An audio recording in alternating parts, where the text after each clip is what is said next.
उपाध्यक्ष महोदय कोमा, जो फाइनेंस बिल आज सदन के सामने प्रस्तुत किया गया है उसके बारे में कुछ निवेदन करना चाहती हूँ।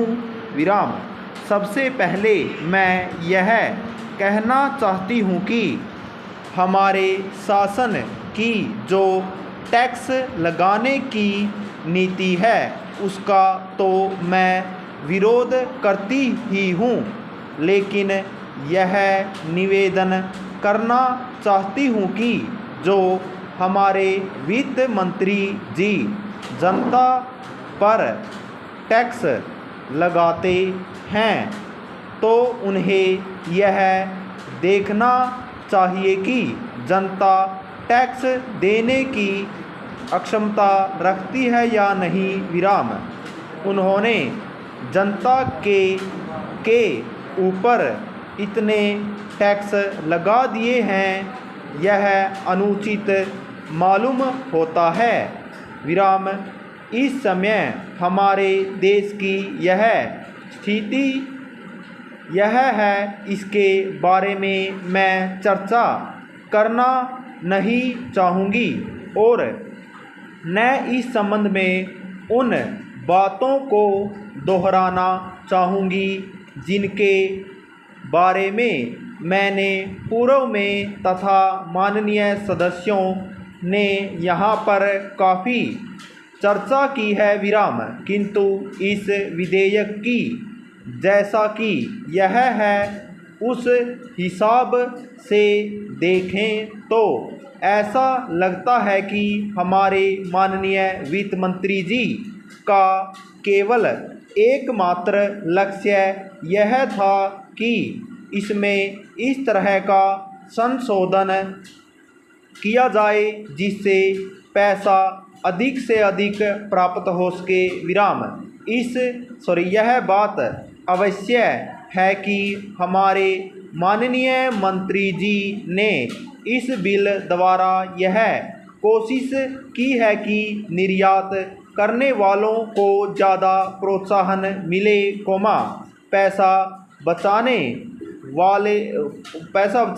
वालों को पैसा बचाने की दिशा में ज़्यादा प्रोत्साहन मिले। विराम। लेकिन इसके साथ ही साथ उन्होंने अधिक मात्रा में टैक्स द्वारा पैसा प्राप्त करने का प्रयास किया है। विराम।